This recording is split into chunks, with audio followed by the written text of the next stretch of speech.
वः स्वः तत्सवितुर्वरेण्यं भर्गो देवस्य धीमहि धियो यो नः प्रचोदयात्। ॐ शन्नो देवीरविष्टये आपो भवन्तु पीतये संयोरविश्रवन्तु नः।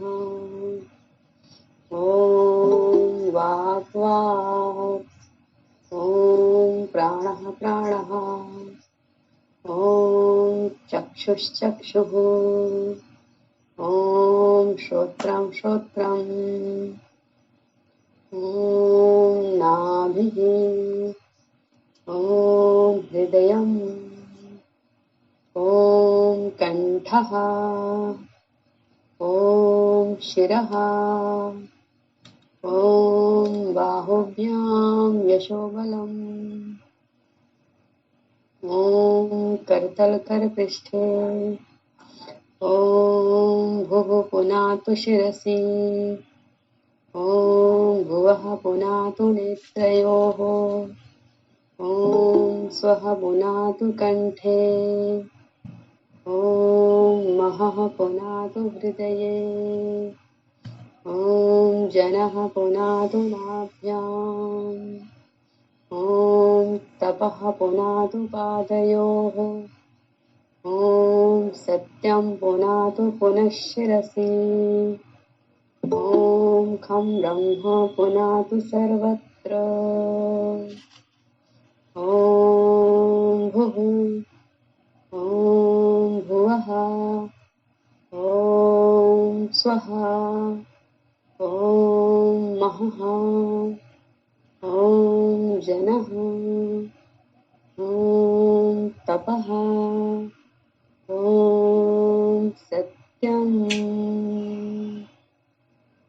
ॐ ऋतं च सत्यं चाभिद्धा तपसोऽध्यजायत ततो रात्र्यजायत ततः समुद्रोऽर्णवः ॐ समुद्रदर्ढवादधिसंवत्सरो अजायत अहोरात्राणि विदधद्विश्वस्य मिषतो वशी ॐ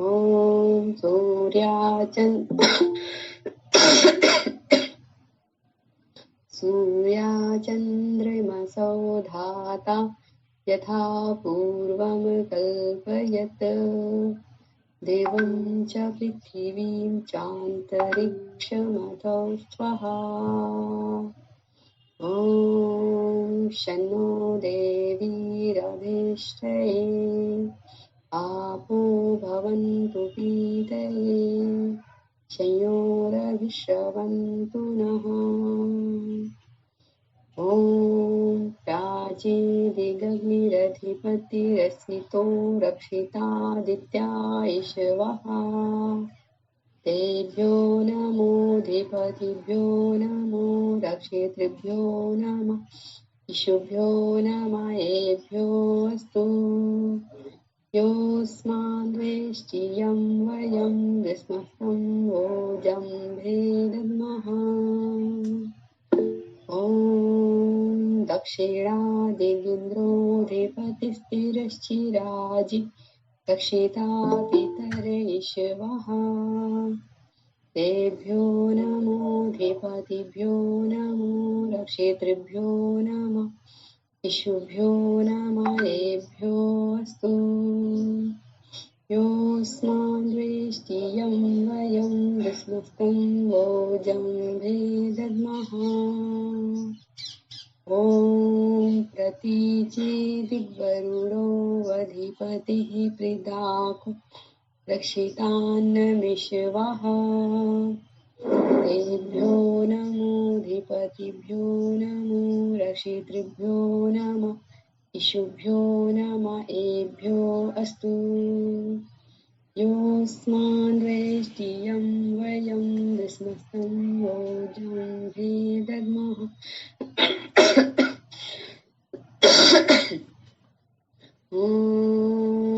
उदीचीदिक् सोमो अधिपतिः स्वजु रक्षिता शनिरिश्वः तेभ्यो नमोऽधिपतिभ्यो नमो रक्षितृभ्यो नमः इषुभ्यो नमः अस्तु योऽस्मान् वेष्टियं वयं विस्मस्तं भोजं भेदद्मः ॐ ध्रुवादिग्विष्णुरधिपतिः कल्माषग्रीवो रक्षिता वीरुधैषवः तेभ्यो नमोऽधिपतिभ्यो नमो रक्षितृभ्यो नमः इषुभ्यो नमः अस्तु योऽस्मान् द्वेष्टियं वयं विस्मस्तं भोजं भेदद्मः ॐ ऊर्ध्वादिबृहस्पतिरधिपतिः शुक्रो रक्षिता वृषमिषवः तेभ्यो नमोऽधिपतिभ्यो नमः रक्षितृभ्यो नमः इषुभ्यो नमः अस्तु योऽस्मान् वेष्टियं वयं विस्मस्तं भोजं भेदद्मः ॐ उद्वयन्तमसस्करि स्वः पश्यन्त उत्तरं देवं देवत्र सूर्यमगन्मज्योतिरुत्तमम् ॐ उदुत्यं जातवेदसन्देवं वहन्ति केतवः दृशे विश्वाय सूर्यम् ॐ चित्रं देवानामुद्गादनीकम् चक्षुर्मित्रस्य वरुणस्याग्नेः आप्राद्यावा पृथिवी अन्तरिक्षं सूर्य आत्मा जगतस्तत्सुषश्च स्वाहा ॐ तच्चक्षुर्देव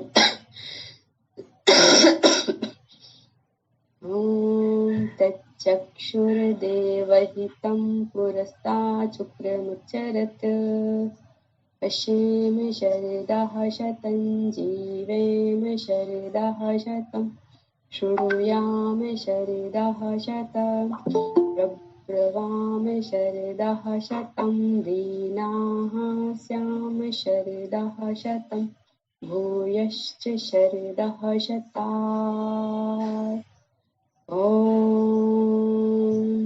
भूर्भुवः स्वः तत्सवितुर्वरेण्यं भर्गो देवस्य धीमहि धियो यो नः प्रचोदयात् ॐ भूर्भुवः स्वः तत्सवितुर्वरेण्यं भर्गो देवस्य धीमहि धियो यो नः प्रचोदयात् ॐ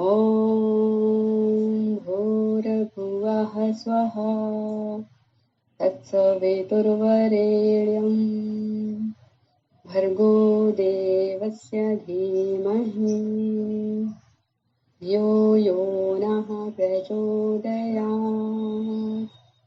ईश्वर दयानिधे भवत्कृपयानि जपोपासनादिकर्मणा धर्मार्थकां मोक्षाणां सद्यः सिद्धिर्भवेन्नः ॐ नमः शम्भवाय च मयो भवाय च नमः शङ्कराय च मयस्कराय च नमः शिवाय च शिवतराय च ॐ शान्तिः शान्तिः शान्तिः ॐ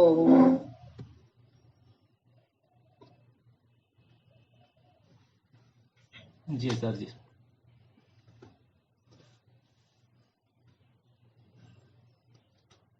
ओम आचार्य जी। अच्छा, अभी आचार्य जी का नेटवर्क है ठीक नहीं है, अभी वो आ रहे होंगे, थोड़ा इंतजार प्रतीक्षा कर लें जी। मैं कनेक्शन कर दीजिएगा, आ गया जी।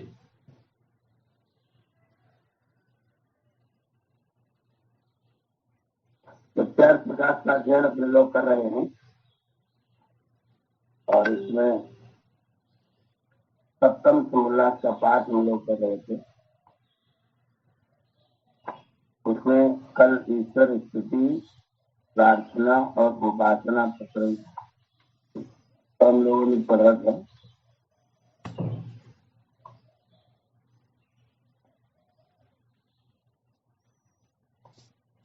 ईश्वर कैसा है, ईश्वर कैसा है, उसका परिचय यहाँ पर दिया जा रहा है। प्रश्न किसी ने उठाया है कि जब परमेश्वर के स्रोत नेत्रादि इंद्रियां नहीं है तो वह इंद्रियों का काम कैसे कर सकता है। उत्तर दिया गया है अपान प्रातो जवनो गृहीता पश्यत्य चक्षु शृणोत्य कर्ण सवेत्ति विश्वम न च तस्यास्ति वेत्ता समाहुरग्रम पुरुषम पुराणम। अपाणिपाद,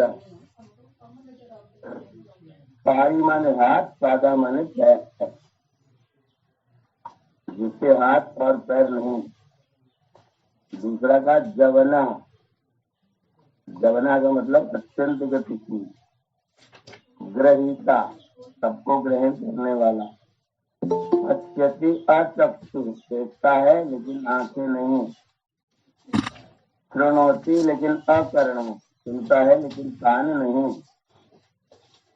सवेत्ति विश्वम, वह विश्व को जानता है। न च तस्यास्ति वेत्ता, लेकिन उसका जानने वाला कोई नहीं।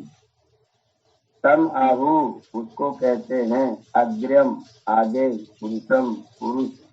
पुराणम, पुराना। जो सबसे पुरातन है, सबसे पहले था, उस परमात्मा को इस रूप में कहते हैं। परमेश्वर के हाथ नहीं, परंतु अपनी शक्ति रूप हाथ से सबका रचन ग्रहण करता। पग नहीं, परंतु व्यापक होने से सबसे अधिक वेगवान। चक्षु का गोलक नहीं, परंतु सबको यथावत देखता।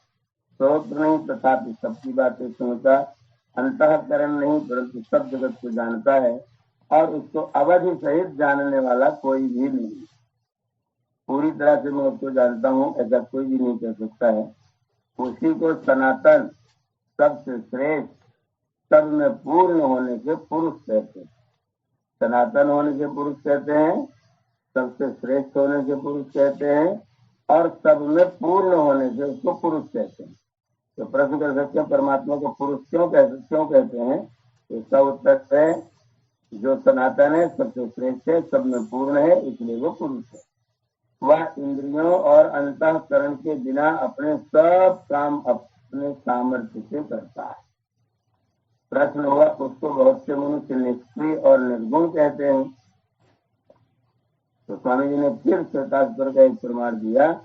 न तस्य कार्यं करणं च विद्यते न तत्समस्ताभ्यधिगस्य दृश्यते परास्य शक्तिर्विविधैः श्रूयते स्वाभाविकी ज्ञानबलक्रिया च न तस्य कार्यं। ऐसा कोई पदार्थ नहीं है जो परमात्मा में से बना हो, परमात्मा से बना हो, परमात्मा जिसका उपादान कारण हो, ऐसा कोई कार्य नहीं है और उसका कोई कारण भी नहीं है। कारणम से विद्युत, उसके लिए कुछ भी साधन भी नहीं है। न तत् समस्या दृश्यते, उसके समान और उससे अधिक भी कोई नहीं है।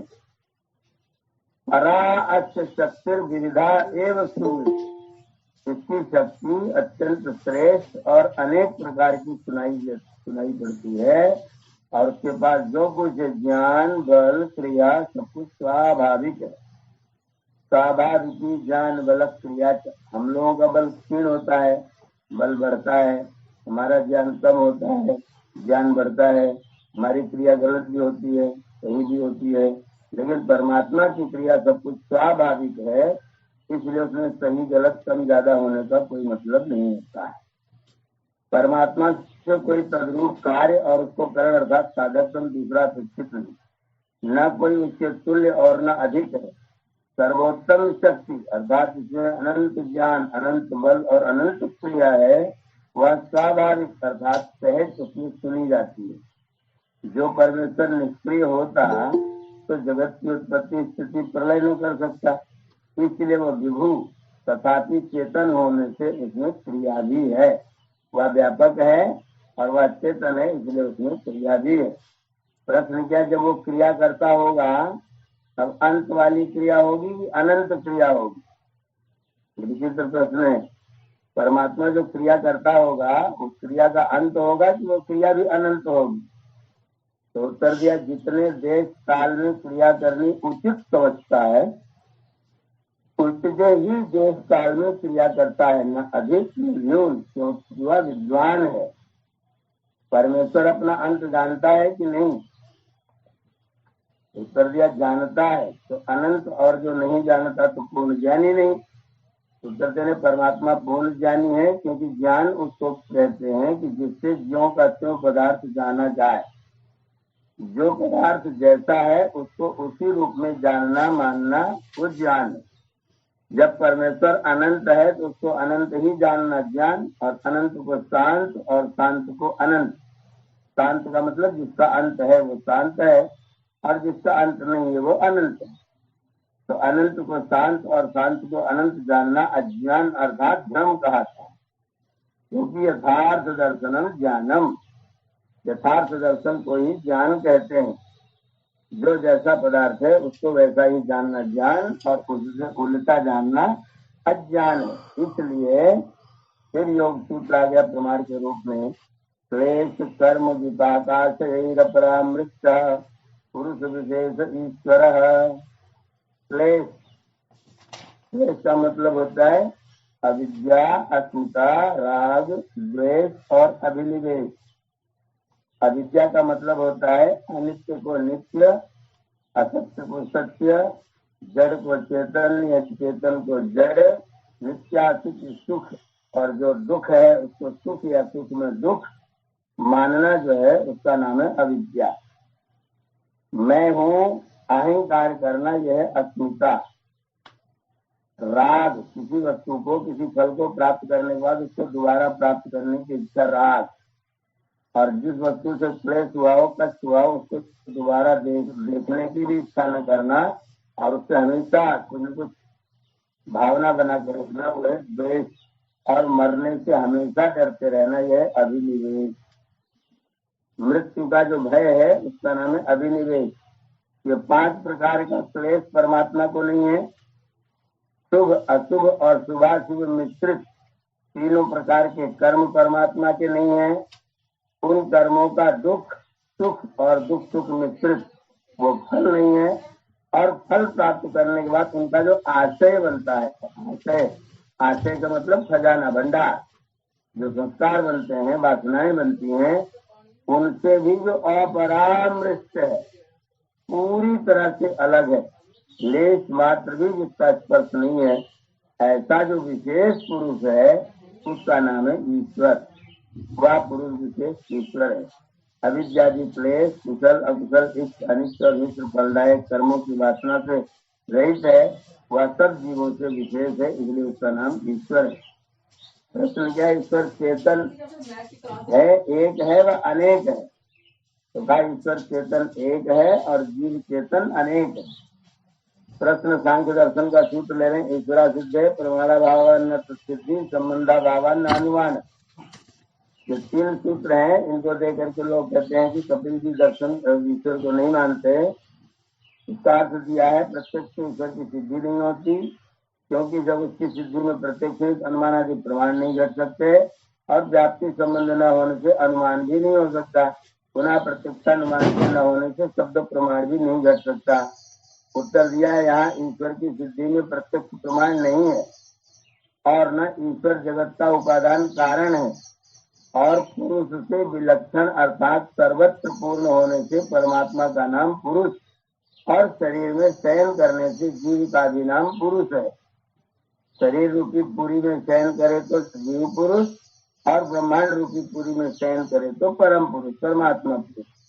क्योंकि इसी प्रकरण में कहा है, प्रधान शक्ति योगा चेत संगापत्ति सत्ता मात्रा चेत सर्वैश्वर्यम और श्रुतिरपि प्रधान कार्य स्वस्य। यदि पुरुष को प्रधान शक्ति का योग हो, प्रधान का मतलब यहाँ पर प्रकृति होता है इसमें सांख्य दर्शन में, तो जो पुरुष को प्रधान शक्ति का योग हो माने प्रकृति का योग हो तो पुरुष में संग की आपत्ति हो जाएगी, संग प्राप्त लगाव हो जाएगा। अर्थात जैसे प्रकृति सूक्ष्म से मिलकर कार्य रूप में संगत हुई है, वैसे परमेश्वर भी स्थूल हो जाए। इसलिए परमेश्वर जगत का उपादान कारण नहीं किंतु निमित्त कारण। जो चेतन से जगत की उत्पत्ति हो तो जैसा परमेश्वर समग्र ऐश्वर्य युक्त है, वैसा संसार में भी सर्वैश्वर्य का योग होना चाहिए, तो नहीं। इसलिए परमेश्वर जगत का उपादान कारण नहीं किंतु निमित्त कारण।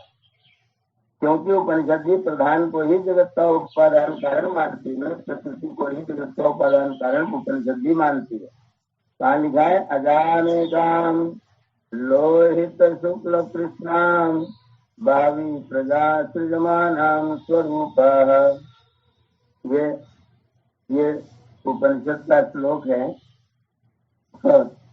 इसका अर्थ किया है मोक्ष मूलर महोदय ने। कहते हैं आर्य लोग बकरी चढ़ाते थे और उनकी बकरी जो थी, अजा माने बकरी, एका माने एक, लोहित माने लाल, शुक्ल माने सफेद, कृष्ण माने काली, 3 रंग की उनकी बकरी थी। और बाहवी प्रजा सृजमानाम स्वरूपा, अपने रूप वाली अनेक प्रजाओं को, अनेक बच्चों को पैदा करती। इसलिए गड़ियों जो है बकरी उगरी की बात आई है, इसीलिए वेद गड़ियों का गीत। ये इसका लोग अजा माने बकरी समझते हैं। तो यहाँ है अजा, अजा माने न जायते, अर्थात जो नित्य है, अनादि से नित्य है, वो मूल प्रकृति है, वो अजा है। अब वो अनेक नहीं है, एक है। उसके अंदर 3 गुण है। लोहित माने रजोगुण, शुक्ल माने सतोगुण और कृष्ण माने तमोगुण। उस प्रकृति में 3 गुण है, लोहित रजोगुण, शुक्ल सतोगुण और कृष्ण तमोगुण। ये 3 गुण वाली व एक न पैदा होने वाली मूल प्रकृति है, जिसके कारण से, उसी के गुण के कारण से जगत में जितने पदार्थ दिखाई देते हैं वे बाहुवी प्रजा सृजमानाम स्वरूपा, अपने रूप वाली सत्वरजस तमस से युक्त अनेक प्रजाओं को यह प्रकृति पैदा करती है। प्रकृति में से अनेक प्रजाएं पैदा होती हैं। जो जन्म रहित सत्व रज तमोगुण रूप प्रकृति है, वही स्वरूपाकार से बहुत प्रजारूप हो जाती। अर्थात प्रकृति परिणामिनी होने से अवस्थान्तर हो जाती है, दूसरी अवस्था को प्राप्त होती है। और पुरुष अपरिणामी होने से वह अवस्थान्तर होकर दूसरे रूप में कभी नहीं प्राप्त होता, सदा कूटस्थ निर्विकार रहता है। और प्रकृति सृष्टि में सविकार और प्रलय में निर्विकार रहती है। जब प्रलय होता है तो उसका विकार सब समाप्त हो जाता है। जब सृष्टि होती है तो विकृति बनकर के विकार बनती रहती है। इसलिए जो कोई कार्य को अनिश्वरवादी कहता है वही अनिश्वरवादी, कपिलाचार्य नहीं।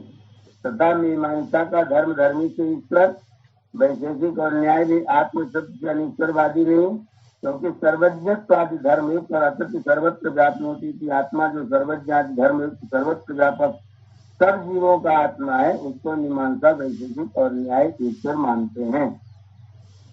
ये इन्होंने ईश्वर का वर्णन किया है। इसके बाद एक नया प्रश्न आता है, ईश्वर अवतार लेता है या नहीं लेता?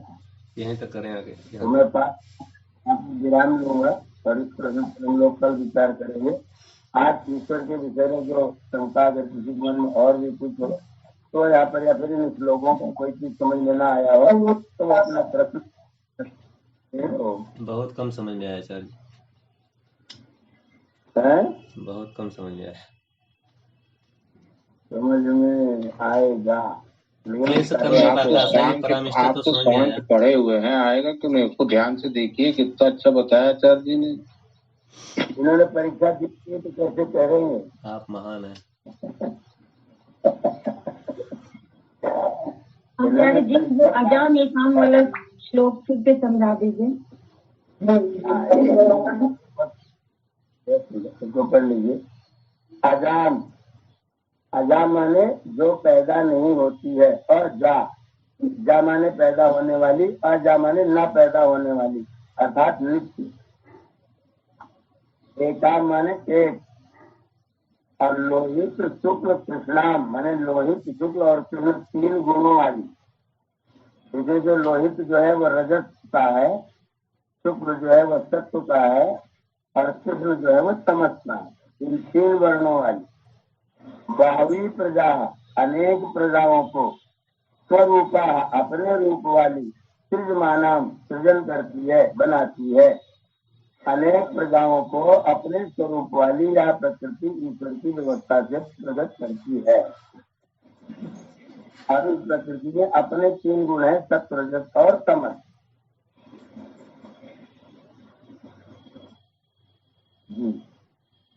जी आचार्य जी। राघवेंद्र जी पूछ रहे हैं अजा का क्या अर्थ है?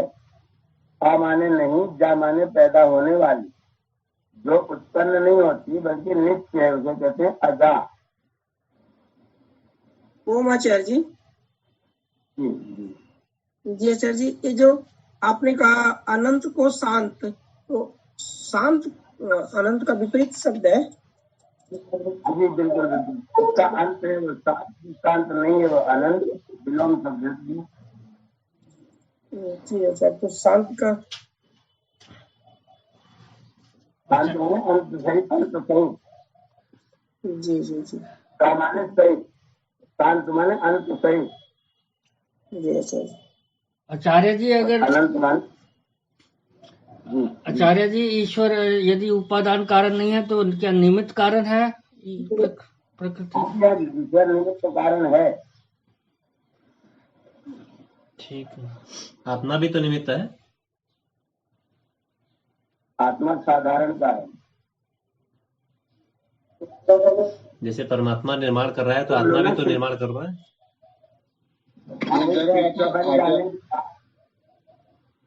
एक जगह आचार्य जी आया था कि परमात्मा निमित्त और उपादान दोनों है। नहीं, वही गलत है। इसी में आया था पहले। नहीं, आज की चैप्टर नहीं, इसके पहले जो चैप्टर में निमित्त उपादान का दोनों का उदाहरण दिया गया। उपादान प्रकृति है और निमित्त परमात्मा है। परमात्मा उपादान नहीं है।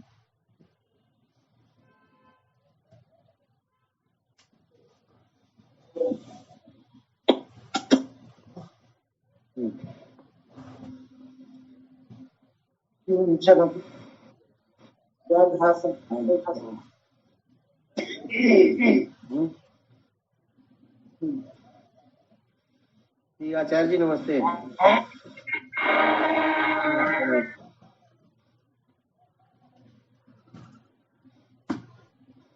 जी राम कुमार जी। आचार्य जी ये कह रहे हैं, जो पहला ही प्रश्न आज का है कि जब परमेश्वर के स्रोत नेताज इंद्रियां नहीं है तो फिर इंद्रियों का काम कैसे कर सकता है? इसको जरा और अच्छे से बताइए जिससे कम बैठ रहा है दिमाग में। जैसे अपने लोग काम करते हैं तो इंद्रियों से करते हैं। परमात्मा जो अपने काम करता है, वहां लिखा स्वाभाविकी ज्ञान बल क्रिया। परमात्मा का ज्ञान, उसकी क्रिया और उसका बल स्वाभाविक है, उसको भी साधन की आवश्यकता नहीं होती।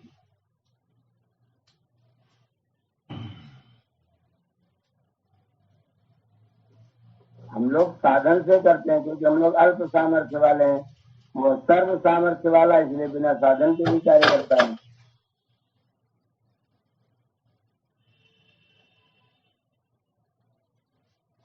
आचार्य जी, इसको पदार्थ तो चाहिए निर्माण के लिए, है? पदार्थ तो चाहिए तभी तो निर्माण करेगा वो।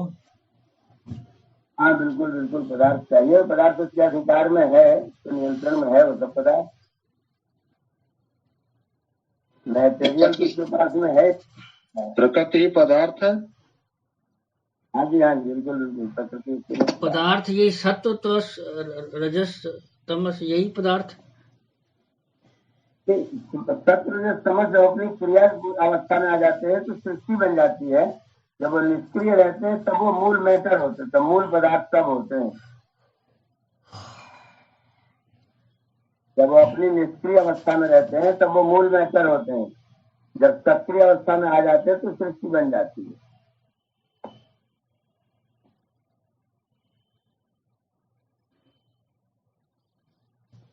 आज तक किसी ने उसको पूरी तरह से जान नहीं पाया आचार्य जी, ऋषियों ने भी नहीं। और किसी ने भी नहीं, जान ही नहीं सकते उसको। चित्रम देवानाम चित्रम, वो चित्रम है, चित्रम अद्भुत। ये साक्षात्कार क्या होता है फिर? जैसे जैसे मैं आपको जानता हूँ, लेकिन मैं आपको जानता हूँ क्या पूरा?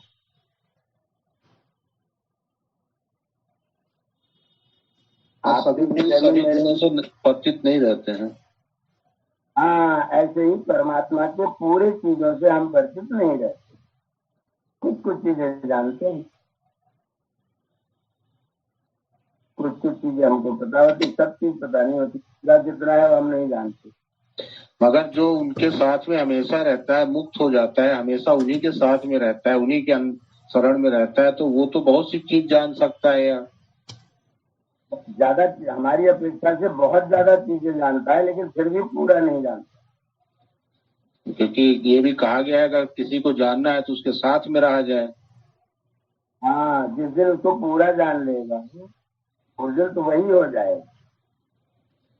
जी, उसको पूरा नहीं जानते। जैसे हमारा आप मान लीजिए कि तो मेरे साथ साथ में रहें, तो भी मेरे मन में क्या चल रहा है कैसे जाना जाएगा? योग से, साधारण अवस्था में है, योग से लोग से भी पूरा नहीं जान सकते। आप मेरे चित्त का कितना पीछा करेंगे? मैं हर क्षण बदलता रहूंगा तो मैं प्रतिक्षण चित्त बदलूंगा। आप ध्यान साधना समाधि संयम करेंगे तो मेरे पास तक पहुंचेंगे। जब तक पहुंचेंगे तब तक वो कहीं और चल दूंगा। एक क्षण लगता है चलने में। तो पूरा जानना एकदम असंभव चीज है।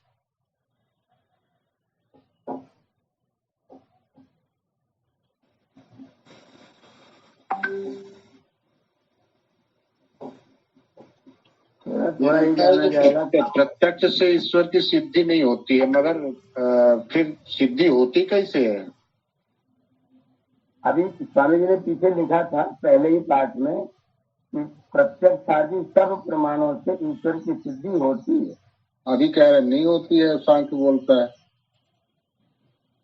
सांख्य जो आपने तो सांख्य को पढ़ लिया है, आपको ज्यादा बताना नहीं है जी। सांख्य दर्शन में पक्ष प्रतिपक्ष करके बातचीत हो रही थी। तो प्रतिपक्ष कहा था कि ईश्वर की सिद्धि प्रत्यक्ष से नहीं होती, उसको योग के माध्यम से जाना जाता है, अनुभव के द्वारा जाना जाता है। इंद्रिय प्रत्यक्ष नहीं होता, यूँ कहना चाहिए आप। अच्छा, ईश्वर का इंद्रिय प्रत्यक्ष नहीं होता है, अनुभूति होती है। आंखों से प्रत्यक्ष नहीं देख सकते। हाँ, आंखों से प्रत्यक्ष नहीं देख सकते। ये जो कहते हैं कि हमको भगवान दिखाई दिए, साक्षात्कार दर्शन हुआ, साक्षात्कार हुआ, ये क्या है? वो सब मुंह से देखते हैं खाली बस। वो मुंह से देखते, आंखों से देखने, आंखों से आंख का विषय रूप है ना, तो जिसका रूप होगा वही देखा जा सकता है। ईश्वर का रूप कोई है नहीं तो क्या देखेंगे? दर्शन देते हैं तो आंखों से भी दर्शन दिखाई पड़ता है। हाँ, जो दर्शन देने वाले हैं वो खरे भी हैं।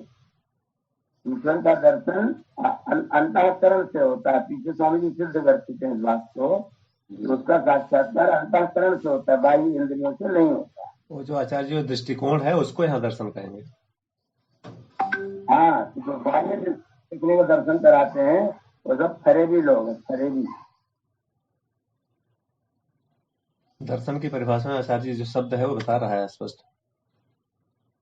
दर्शन तो दृश्यते अनंतर दर्शनम है, और दर्शन की कोटि अलग अलग है। एक बार आंख से दर्शन है, एक बार मन से बुद्धि से प्रत्यक्ष दर्शन है। आत्मा से भी तो होता है आचार्य? बौद्धिक प्रत्यक्ष होता है। दर्शन तो हाथ से भी हो सकता है, हाथ से छू के दर्शन कर सकते। बिल्कुल बिल्कुल छू के देख सकते हैं एकदम। आप अमित जी को देखें, इनका बुखार बता देंगे, इनको बुखार। वास्तविक दर्शन कैसे होगा? योग योग योग तपस स्वाध्याय ईश्वर परिधानानि, समाधि से? समाधि से होगा। समाधि में आइए तो हो जाएगा। आचार्य जी, जो सत्य रजस तमस का ये निष्क्रिय रूप से या सक्रिय रूप में जाते हैं, तो क्या जो निष्क्रियता से सक्रियता जाने की क्रिया है उसी को ईश्वर माना जाए? नहीं, निष्क्रियता से सक्रियता में लाने वाला ईश्वर माना जाए, उनका जाना ईश्वर नहीं। मतलब निष्क्रिय से सक्रिय करने की क्रिया करने वाला ही ईश्वर माना जाए। हाँ बिल्कुल बिल्कुल बिल्कुल, निष्क्रिय से सक्रिय करने वाला ईश्वर। कल्याण वर्धन एकदम सत्यम से अभिभात तपसा, उस परमात्मा के अत्यंत तीक्ष्ण तेज से, तीक्ष्ण तप से निष्क्रिय जो होते हैं वो सक्रिय हो जाते हैं। आचार्य जी, ये प्रकृति जब सामने अवस्था में रहती है तो क्या निष्क्रिय रहती है? एकदम एकदम निष्क्रिय होती है। जी जी बिल्कुल। तो विकृति होने से सक्रिय हो जाती है। हाँ, विकृति में आती तब सक्रिय होती है। आचार्य जी,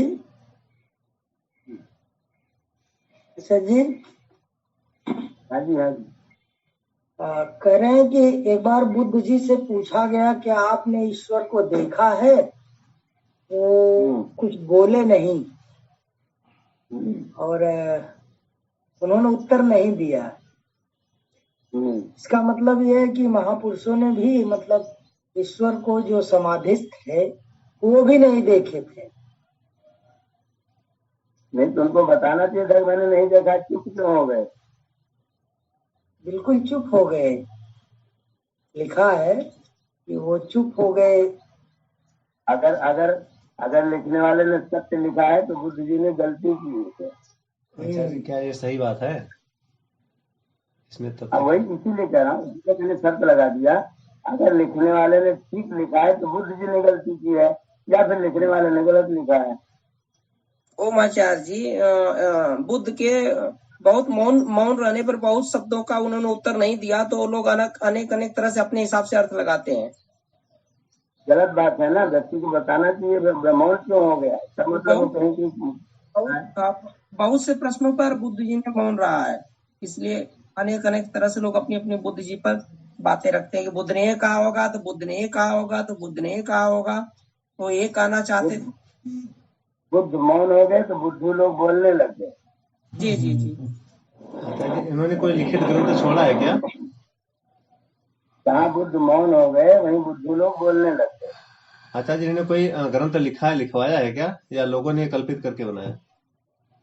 बुद्ध जी ने कोई किताब नहीं लिखी, उनके चेलों ने लिखी है। क्योंकि वहां पर भी वेदों की बात आ रही है, यज्ञ की बात आ रही है, गोमेध से लेकर अश्वमेध तक। चेले तो बुद्ध जी ने खाली उपदेश दिया है, उन्होंने लिखाया कुछ नहीं। वेदों के बारे में किस क्या मानता रही जाती, वो थोड़ा स्पष्ट होना चाहिए, क्योंकि गौतम बुद्ध जी की वेदों के और इन सब जितने भी ग्रंथ हैं, क्योंकि उस समय तो रहा ही होगा, ज्ञान इतना तो कम नहीं था। भले चीजें बुद्ध ने वेद पढ़े नहीं।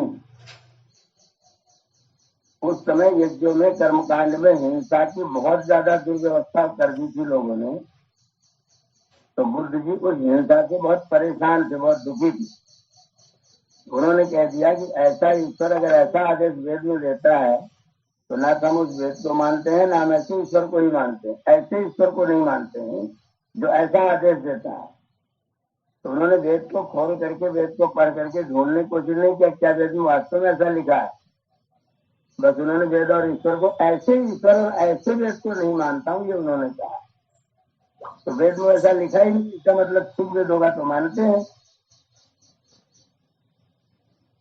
आचार्य वेद जैसे के जिस रूप जो किया गया उसको वो नहीं मानते। महाभारत का युद्ध जब खत्म होता है, युधिष्ठिर और लोग माने बनते हैं, फिर परीक्षित आते हैं, तो उसके बाद जो ये 2000 1500 2500 साल का समय जो बीता है, उसमें थोड़ा सा आचार्य उसको स्पष्ट थोड़ा व्याख्या करिए क्या रहा वहां पर, क्योंकि इस तरह की चीजें इतना अनर्गल यज्ञ में गोमेद गायों को, अश्वमेध बैलों को, घोड़ों को, नरमेध, इतना पापाचरण कैसे बढ़ गया, इतना कोई जानकार लोग नहीं रहे बिल्कुल भी से।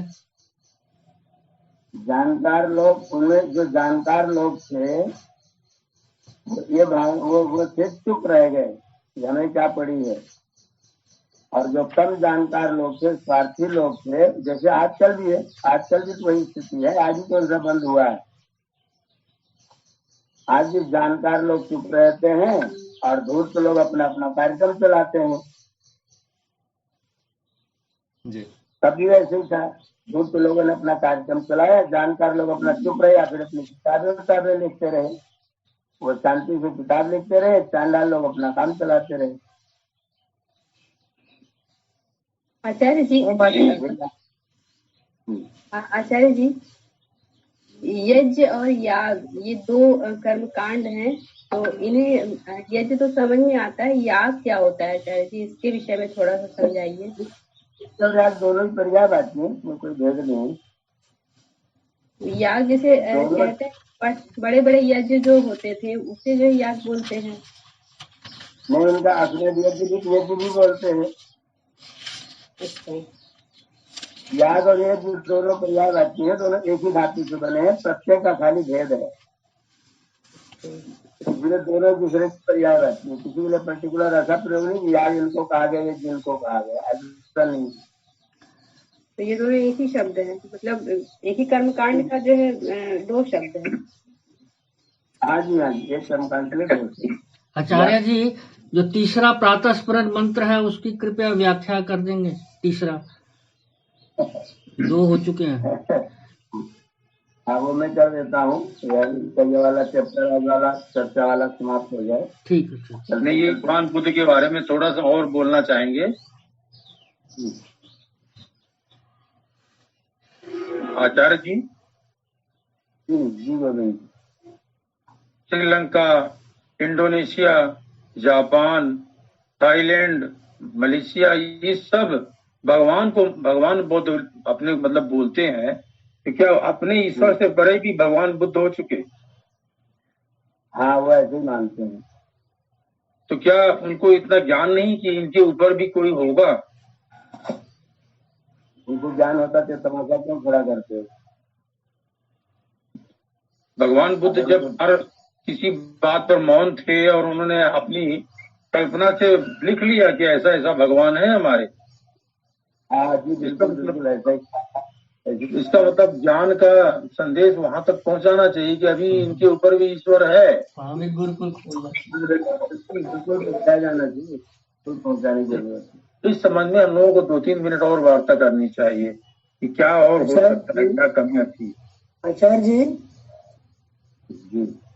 बुद्ध तो अहिंसा के लिए हमेशा तत्पर रहे, तो फिर कैसे ये जो अनुयायी है देश, वहाँ इतनी हिंसाएं क्यों हो रही हैं जीवों के प्रति? ये सारा का सारा सब का सब पिचंडा है, पिचंडा। वाणी से कहो कुछ, कर्म से करो कुछ, मानो कुछ, बताओ कुछ, समझाओ कुछ, ये इन लोगों का हाल चाल है। इनको क्या कहिएगा? ओम आचार्य जी, बौद्धिस्ट को हमारे मांस खाते हैं आचार्य जी। अहिंसा परम धर्म कहेंगे, कुत्ता बिल्ली भेड़ बकरी सुबह में अटैक कर खा जाएंगे। हाँ, हमारे यहाँ वरिष्ठ है लोग जिनके घरों में मांस पकता है। ऐसा है क्या आचार्य जी वास्तव में यहाँ पे? बुद्ध के पीछे वामपंथी लोग पड़े, उनके विचार वाले, उन लोगों ने बुद्ध का नाम ले करके, और जो लोग बुद्ध के प्रति श्रद्धा रखते थे उनको उल्लू बना अपना काम सिद्ध किया। और खूब अपना सब चीज खाओ पियो और बुद्ध के सिद्धांत को मानते रहो, अपने आप को बुद्ध कहते रहो। पूरा तमाशा है, पूरा तमाशा। आचार्य जी कहते हैं मन जो करे सब कर लेना चाहिए। वो कहते हैं ना, हम लोगों से मिले हैं, हम कहे मन तो कोई गड़बड़ काम के लिए करेगा तो कर देंगे, कहते भाई मन को नहीं रोकना चाहिए, मन जो करता है कर लेना चाहिए, ऐसे कहते हैं आचार्य जी। ओम जयप्रकाश जी, जयप्रकाश जी, जी आचार्य जी। जब उन्होंने कहा कि जो मन करे वो कर लेना चाहिए, तो उनको एक तमाचा खींच के उस दिन मारना चाहिए, मेरा मन कर रहा है। आचार्य जी बहुत बड़े हैं, 55-60 साल उम्र उनकी है और उनकी बड़ी प्रतिष्ठा है ऐसे समाज में। तो ऐसी मूर्खता की बात वो प्रतिष्ठित लोग करेंगे, मन जो करे वो कर लो। आचार्य जी उनके अनुयायी किनके अभी तो देखिए, बुद्ध के अनुयायी हो तो फिर उतना ही तो ज्ञान होगा उनके पास। महामूर्ख लोग है, महामूर्ख, महाजड। आचार्य जी, जब तुम कह रहे मन करे वो कर लो तो समाचार खाओगे। और आचार्य जी उन लोगों का जो चरित्र होता है ना, चरित्र भी इतना उच्च कोटि का नहीं होता है, पवित्र नहीं होता है। या जिसके पास सत्य ज्ञान नहीं, सत्य ईश्वरोपासना नहीं, सही चीज नहीं, भ्रष्ट महाभ्रष्ट होगा वो। कितने मामलों में वो लोग पकड़े गए हैं रंगे हाथों। तो कोई अलग स्थिति है, लेकिन जिसके पास में सत्य नहीं है वो तो सत्य का असत्य का ही व्यवहार रहेगा। अच्छा जी बहन जी, आपका माइक बंद है, किसी की बंद है माइक, आप माइक खोलिए। बहन जी माइक बंद करके बोलेंगे तो मुझे क्या पता चलेगा। बुद्ध ने बहुत ही उत्तम इस संसार को बताया है, किंतु हमारी बुद्धि जो है मुंडे मुंडे मतिर भिन्ना, इसने सब नष्ट भ्रष्ट कर दिया है। बुद्ध ने प्रतीच्य समुत्पाद दिया है, 5 आर्य सत्य दिए हैं, इन्होंने 12 निदान दिया है। अविद्या बोला, उन्होंने बोला 12 निदान में कि अविद्या से संसार है, संसार से जरा है। उन्होंने पूरा इसका बहुत अच्छा दिया है। और बुद्ध जी शांत थे, उनको देख के ही शांति मिलती है। और हमने बौद्ध दर्शन पढ़ा है, उस दर्शन में इतनी सारी विषमताएं लोगों ने भर दी है, लेकिन ऐसा नहीं है। बौद्ध दर्शन अपने आप में संपूर्ण है। कुछ लोग नकारात्मक होते हैं, नास्तिक होते हैं, तो मांस खाना चाहते हैं कि बुद्ध जी ने कहा है, उनको आधार मान के, आलम्बन मान के। आज जो लोग बुद्ध का झंडा लेकर के घूम रहे हैं वे तो वही लोग हैं, बुद्ध जी को लिख करके चलेंगे। यही तो बात हो रही है, इसलिए बुद्ध कुछ नहीं, नए बुद्ध को मानते हैं तो खाली कपूर लोग हैं, ये बुद्ध को कुछ नहीं मानते हैं, ये खाली अपना स्वार्थ सिद्ध करने की जुगाड़ करते हैं। इनको बुद्ध से कुछ भी लेना देना नहीं जी। ये बात जो आजकल लोग हैं कुछ भी लेना देना नहीं, ये बल्कि बुद्ध के दुश्मन है। हाँ, बुद्ध ने जो 5 आर्य सत्य बताया है वो जीवन का सबसे बड़ा मूल है। बहन जी वो योग दर्शन है। हाँ, 5 आर्य सत्य यम और नियम है। हाँ, वही बता रहे हैं कि उन्होंने 5 आर्य सत्य बताए हैं। उसमें उन्होंने बताया है कि जरा होता है, जरा क्यों होता है, कैसे होता है, इसका निदान क्या है। तो इस तरह से उन्होंने 12 निदान बताया है। अभी तो हमको इस समय कुछ नहीं बताया, उन्होंने यम नियम बताया, पतंजलि का योग दर्शन का है, अहिंसा वगैरह वो सब आर्य सत्य क्यों है। आचार्य जी लेकिन पतंजलि से पहले हैं बुद्ध जी, इसने बता दिया।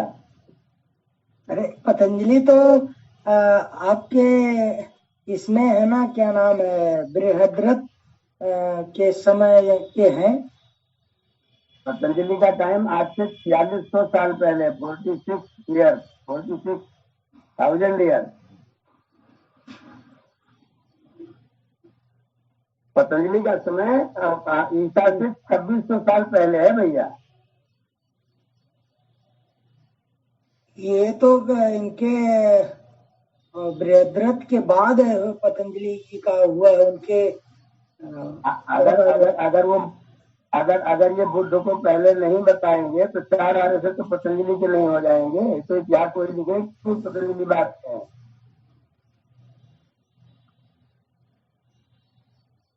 और आचार्य जी बौद्ध दर्शन को नास्तिक दर्शन कहते हैं, जैन दर्शन नास्तिक है, चारवाक दर्शन नास्तिक है। इसका कारण है कि ये लोग वेदों से नहीं जुड़े हैं। ओम आचार्य जी, बुद्ध का काल कब है? बुद्ध का कालखंड कब का है? ज्यादा बुद्ध को पैदा हुए जी। अबे कहे वो भले न खरीदे जाए, कुछ कहती कहा हमान है 400 साल पहले आपको गौशाला ले जाएगा मदद करा पता नहीं जाना है। फिर से बताइए दादी, फिर से बताइए, आवाज साफ नहीं हुई। लोग माइक खोलिए ना, पूछने जाने वाले कौन है? तुमका माइक चले जाओ 1 मिनट का वाला कार्यक्रम आदि बताइएगा। डॉक्टर साहब का खुला हुआ माइक कौन तरह के भी डॉक्टर सत्यदेव जी का माइक खुला शाम के दिन। ठीक है, बंद किया आचार्य जी। आचार्य जी, जो अष्टांग योग है, अष्टांग योग सृष्टि के आदि में समाधि की अवस्था में जो वेदों का जो ऋषियों को प्राप्त हुआ 4 लोगों को, तो क्या अष्टांग योग का वर्णन वेदों में आया है क्या, या केवल योग आया है? उन्होंने योग की बात की, अष्टांग करके कोई व्याख्या वहाँ पर नहीं है। समाधि भी नहीं आया है क्या वहाँ पर? समाधि आया है क्या वहाँ पर? हाँ, समाधि तो आया, समाधि आया है, ध्यान आया है, धर्म आया है, समाधि आया है, सत्य आया है, ये सब चीजें आई। हिंसा अहिंसा की खूब चर्चा है, ब्रह्मचर्य की खूब चर्चा है, सबका वर्णन है। खाली पतंजलि जी ने ढूंढ करके सब कुछ समाहित करके उसको योग के रूप में प्रतिष्ठित किया। तो जिस समय महर्षि पतंजलि ने ऐसा किया अष्टांग योग के रूप में, तो उसके पहले क्या योग किस प्रकार से उसको कोई लिखित में नहीं है ऐसा जो अष्टांग योग, या कैसे करते रहे हम लोग? वो दस्तावेज वैदिक जो लिखा हुआ है या उपनिषदों का जो लिखा हुआ है ईश्वरों को अर्चना करने का, उस तरीके से लोग क्या करते होंगे जी। योग वशिष्ठ भी तो है सर। अरे योग वशिष्ठ अभी कल का है, योग वशिष्ठ तो कल का है बहन जी। स्वामी ने योग वशिष्ठ पढ़ने को ही मना लिख रखा है किताब में, बातें का तीसरे शिमला में नाम लिख करके जब तो नहीं पढ़ना चाहिए। आचार्य जी, महाभारत के बाद जो बहुत बड़ी गिरावट आई, तो उसके बाद महर्षि पतंजलि पैदा हुए, तो विद्वान तो थे रहे, ये मनमानी ढंग से कैसे चल पड़ी व्यवस्थाएं? जैसे आज व्यवस्थाएं मनमानी ढंग से चल रही हैं, हम लोग चाह करके उसमें राजा नहीं बदल पा रहे हैं।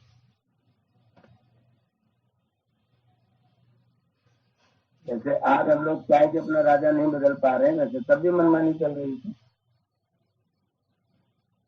तब नियम था कि राजा का लड़का ही राजा बन जाएगा, और राजा का लड़का मूर्ख हो कैसा भी, उसको राजा बनना ही बनना है। वैसे आज भी नेता का लड़का नेता ही बनेगा, दूसरा कुछ नहीं करेगा। हाँ, नेता का लड़का नेता ही बनेगा, फौजियों को नौकरी पर लगाएगा, खुद फौजी बनने कभी नहीं जाएगा। मौका लग गया तो फौजियों को गाली भी दे लेगा, चरित्रहीन भी बता देगा।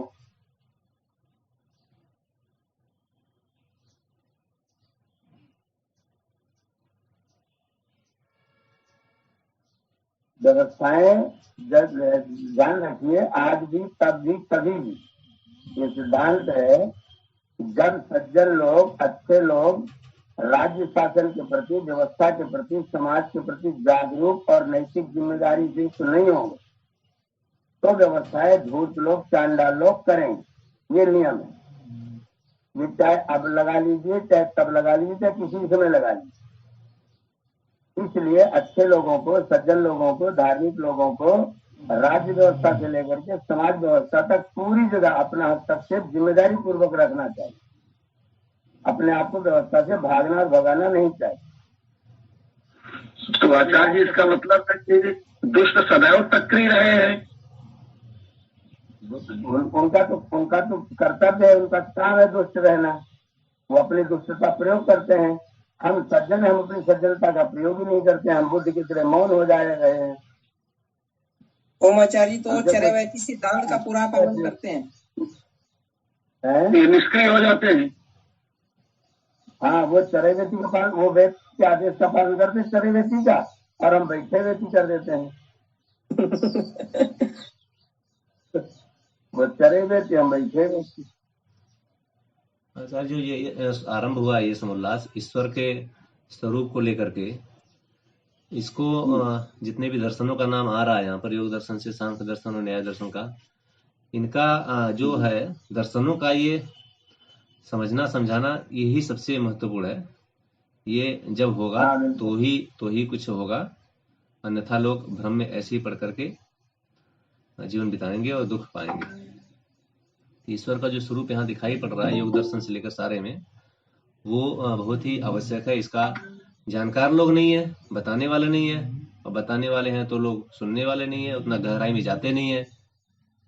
अब इसमें ऐसे ऐसे सूत्र आए हैं अभी सांख्य दर्शन के, तो वहां तक हम लोग पहुंच नहीं रहे हैं।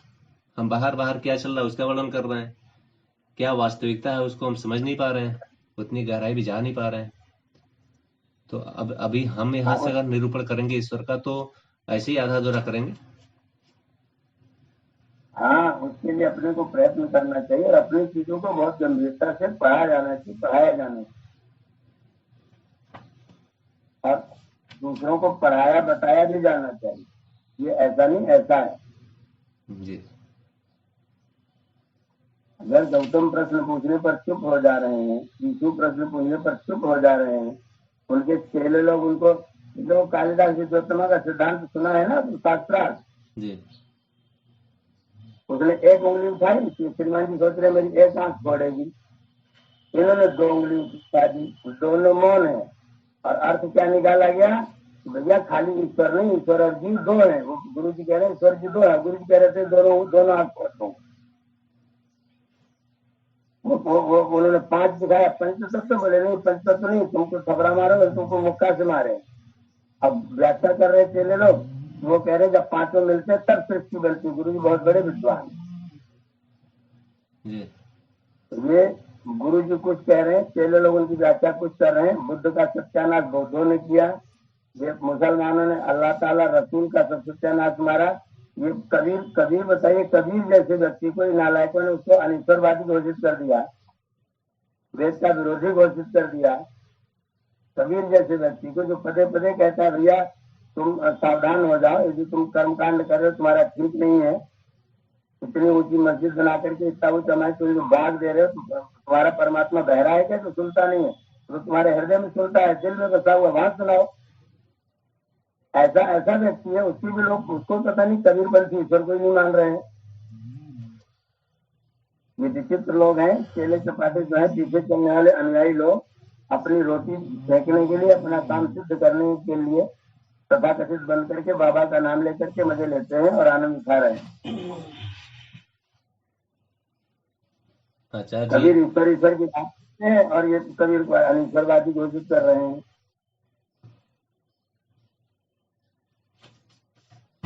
जी, ऐसी बौद्ध को बदनाम करने में जुटे हुए हैं।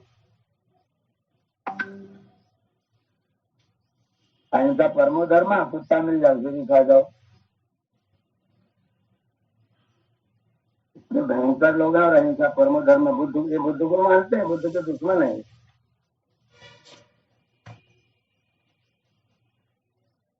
महर्षि कपिल और जी आचार्य जी, महर्षि कपिल और महर्षि गौतम, महर्षि कणाद, महर्षि पतंजलि, ये सारे लोग यही सिद्ध कर रहे हैं कि वो वेदों की तरफ ही इशारा कर रहे हैं कि उसी का सिद्धांत, क्योंकि यहाँ पर अनिश्वरवादी जो भी आ रहा था, अनिश्वरवादी कहा जा रहा है, मीमांसा दर्शन में भी वहां पर अनिश्वरवादी सिद्ध किया जा रहा है। तो ये इन्होंने तो वेदों को माना है नहीं, इन लोगों ने सबने अलग अलग प्रकार से ईश्वर को सिद्ध किया है कि है वो। बिना वेदों का नाम लिए कुछ कहा सुना ही नहीं। इन सब लोगों ने तो वेदों को परम प्रतिष्ठा प्रदान किया। जी, बड़ा ही गूढ़ चीज चल रहा है आचार्य जी यहाँ पर। गूढ़ चीज है जो हमारा जो ढीला ढाला व्यवहार चल रहा है, राजनीति भी देखती सुनती रहती है, धर्म नीति भी देखती सुनती रहती, सब कुछ चलता रहता है, सुधार कुछ नहीं पा रहे हैं। मेरा परिवार बिगड़ रहा है, मैं परिवार के बिगड़ने की चिंता कर रहा हूँ, उसी चीज की निंदा कर रहा हूँ और वही चीज अपने घर में ला के रख रहा हूँ। इतना तो विचित्र व्यवहार लोगों का है, ऐसा व्यवहार व्यक्ति को कहाँ लेकर के पहुंचाएगा। हर माता पिता बच्चों के मोबाइल देखने पर उसको खराब लगता है और वही माता पिता बच्चे के जन्म पर मोबाइल गिफ्ट करता है। बच्चा मोबाइल देखे तो माता पिता को बुरा लगता है और वही माता पिता बच्चों को मोबाइल जन्मदिन पर गिफ्ट कर रहे हैं। परिवार भर अनशन कर देता है आचार्य जी, मजबूरी में देना हुआ पड़ता है मधुर। आप जिसकी निंदा करते हैं उसको स्वीकार कर रहे हैं तो दुख बढ़ेगा तो सुख बढ़ेगा, मैं ये कह रहा हूँ। तात्कालिक दुख मिटाने का साधन बना लेते हैं। हाँ, तात्कालिक दुख मिटाते हैं और सारे जीवन के दुख बढ़ा लेते हैं। और उसका अच्छा सा तरीका बच्चों को 8 साल में मार करके घर से भगा दो। उस समय मोह आड़े आ जाता है, उस समय मम्मियों को बड़ा मोह लगता है जी। 8 साल के बच्चे को मार के घर से भगाते हैं, वो घर में रहने ना पाए तो क्या अनशन करेगा। आचार्य जी, हम लोगों ने ये बड़ा अच्छे से सूत्र पढ़ा है, ये मातृमान पितृमान आचार्यमान पुरुषो वेद, बड़ा अच्छा से व्याख्यान करते हैं और जब करने के लिए आता है। हाँ, मातृमान बने कहाँ है, माता मोह से ग्रस्त है बुरी तरह से। ना दूसरा हमारे मोड़े पर आए चाहे मुझे करे। बच्चों की एक नई परंपरा आजकल चली है आचार्य जी, वो साल भर का बच्चा मोबाइल में बिल्कुल कोई पिक्चर देखता रहता है और बड़ा खुश होता रहता है, चलाना सीख जाता है। उसमें बुद्धि का विकास बहुत तेज हो रहा है। अगर वो खाना खाता है तब भी उसको कुछ न कुछ पिक्चर चलती देखनी चाहिए, तब वो खाना खाता है। ये मैं देख रहा हूँ हमारे घर में बड़ा परिवर्तन है।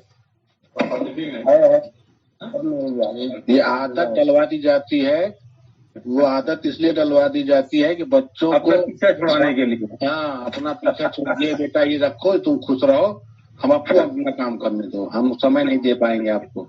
आचार्य जी, आर्यन वे गुरुकुल गए हैं तो यहाँ पर बिना मोबाइल के उनका खाना नहीं उतरता था। अब वहाँ गए हैं तो मोबाइल उनको देखने को नहीं मिल रहा, तो खाना खा रहे हैं कि नहीं खा रहे हैं? खूब खा रहे, आपको तौल के दूंगा मैं लौटा के। फोटो में देख रहा था तो उनका वजन कुछ बढ़ा है, इनका चेहरा भरा दिखाई पड़ रहा है। मैं वजन तौल के देने की गारंटी कर रहा हूँ जी। और खाना खिलाना नहीं पड़ता, थाली लेके खुद ही भागे भागे पहुंच जाते हैं। जिनके पीछे लेकर के चावल दाल घुमा करके माताएं घूमती रहती है ना, वही बच्चे अपने आप थाली लेकर के चुपचाप जाके खाना खा करके बैठे रहते हैं और वजन तौल के देने की मैं गारंटी करता हूँ। एक दिन खाना थोड़ा देर हुआ था तो आंखों में आंसू भर गया था, भूख लगी है। अब हाँ, वहाँ भूख नहीं। यहाँ मेहनत कर रहे हैं तो भूख लग रही है।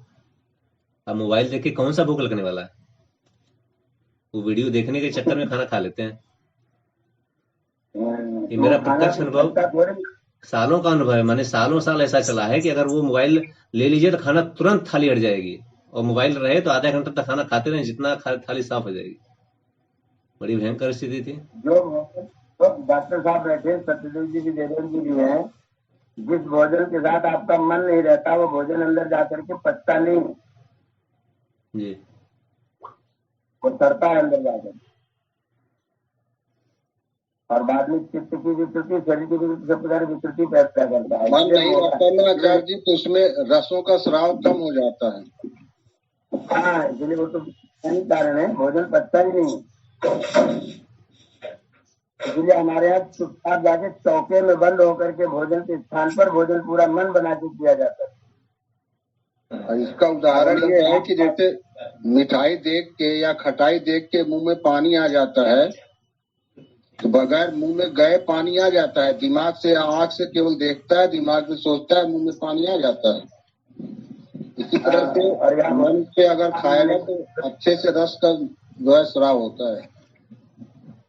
आचार्य जी, आपकी ये कथा कहने सुनने बड़ी अच्छी लग रही है, की कब जाएगी? काम करते हैं, मानते हैं, करते। मैं यही मुझे आश्चर्य लगता है, जिसकी निंदा करते हैं उसी को फिर करते क्यों है?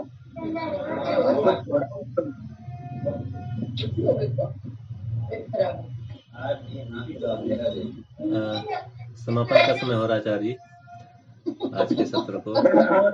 तीसरा वो शुरू होंगे, मैं दो उसको भी दो, एक दो जिसमें से दोनों हाई स्कूल पास करने वाले, लैट्रिन करने वाले। जी तनुबन जी, शांति पाठ करके आज के सत्र को रोकिएगा। यहाँ पर गुड़ विषय चल रहा है, यहाँ पर लोगों को पढ़ना समझना पड़ेगा। आसान बात ही बिना एग्जाम दिए दर्शन आपके पास की बात नहीं, बगैर एग्जाम दे पास करे। इतना ज्यादा इनका पावर है वाला बगैर एग्जाम का, सब बगैर एग्जाम में पास करे भाई।